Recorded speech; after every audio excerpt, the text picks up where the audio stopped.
Subhanallah, inilah kisah ulama Indonesia yang pernah ditemui Nabi Muhammad SAW.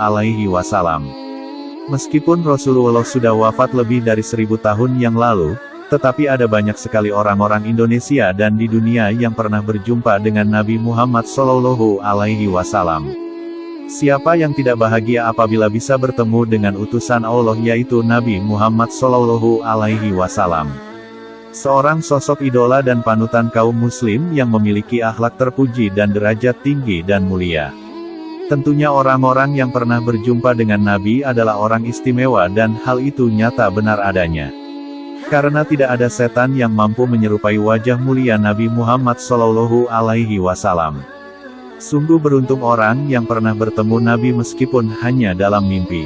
Nabi Muhammad SAW pernah bersabda, "Barang siapa melihatku di dalam mimpi, maka ia akan bertemu denganku dalam keadaan terjaga dan setan tidak dapat menyerupaiku." Hadis riwayat Al-Bukhari.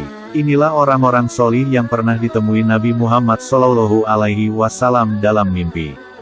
Yang pertama, Habib Munzir Al-Musawa. Beliau adalah salah satu ulama tanah air yang mempunyai majelis terbesar di Indonesia, yakni Majelis Rasulullah yang berpusat di Jakarta. Semasa hidupnya, banyak hal-hal yang istimewa dari Habib Munzir. Karomah-karomah yang dimiliki Habib Munzir diceritakan oleh teman dekatnya, Habib Hasan bin Ismail Al-Muhdor. Habib Hasan pernah bersama-sama dengan Habib Munzir tinggal untuk menuntut ilmu di Tarim hampir 5 tahun. Habib Hasan menyebut Habib Munzir adalah sosok yang bersih hatinya. Ia sangat mencintai dan takzim kepada gurunya, Habib Umar di Tarim. Hal itu, kata Habib Hasan, yang membuat Habib Munzir mendapatkan keberkahan dari Allah Subhanahu wa Ta'ala. Selain keberkahan ilmu, Habib Hasan juga menyebut bahwa Habib Munzir mendapat keistimewaan dari Allah yakni mudah untuk bertemu Rasulullah SAW lewat mimpi.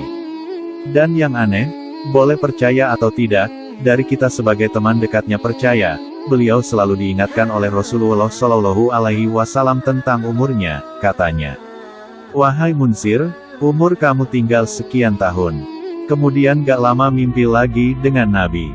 "Munzir, umur kamu tinggal sekian tahun," sambung Habib Hasan menceritakan. Habib Munzir selalu diingatkan umurnya oleh Rasulullah SAW hingga beberapa hari menjelang ajalnya menjemput. Sebelum wafat, Habib Munzir pernah menuliskan di blognya, http://majeliskecil.wordpress.com. yang berisi tentang kerinduan dan mimpinya bertemu dengan Rasulullah, dan ramalan umurnya yang tidak akan melebihi 40 tahunan. Selain Habib Munzir, masih banyak lagi kisah orang-orang solih Indonesia yang pernah bermimpi bertemu Nabi Muhammad SAW. Mereka ada yang dari kalangan ulama, wali, bahkan orang-orang biasa yang solih. Tidak hanya orang-orang Indonesia saja, orang luar Indonesia juga ada yang pernah bertemu Nabi dalam mimpi. Salah satunya adalah Imam Syafi'i. Imam Syafi'i merupakan salah satu muslim yang dikaruniai nikmat ini. Dalam Manaqib Al-Imam Asy-Syafi'i, Imam Fahru Razi menuliskan kisah Imam Syafi'i yang mimpi bertemu Nabi Muhammad SAW. Imam Syafi'i bercerita, dalam tidurnya ia bertemu Rasulullah SAW. Beliau berkata, "Wahai pemuda, dari golongan mana engkau?" "Saya dari keturunanmu wahai Rasulullah," jawab Imam Syafi'i. "Mendekatlah padaku," ucap Nabi SAW. Imam Syafi'i pun mendekat. Rasulullah SAW lalu meludah dan meletakkan ludah itu di tangannya. Kemudian beliau memerintahkan Imam Syafi'i untuk memusapkan air liur itu ke lidah, mulut dan bibirnya. Maka Imam Syafi'i pun membuka mulutnya dan memusapkan air liur Rasulullah SAW ke lidah, mulut, dan bibirnya. Setelah selesai, Rasul berkata, "Pergilah.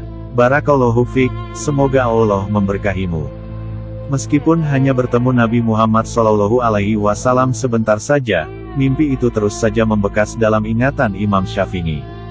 Bagaimana mungkin ia bisa lupa doa yang dipanjatkan Rasulullah SAW untuknya? Selain itu, liur Nabi SAW juga mengandung mukjizat dan keberkahan. Nah, itulah kisah orang-orang solih yang pernah bertemu Nabi Muhammad SAW dalam mimpi. Tentu tidak sembarang seseorang bisa mengaku dirinya bertemu Nabi. Orang yang bisa mimpi bertemu Nabi adalah orang-orang solih pilihan, bukan orang-orang ahli maksiat. Apabila ada orang ahli maksiat mengaku-ngaku bertemu Nabi, maka jelaslah dia sudah berbohong. Semoga kisah ini bermanfaat. Wallahu a'lamu bishawab.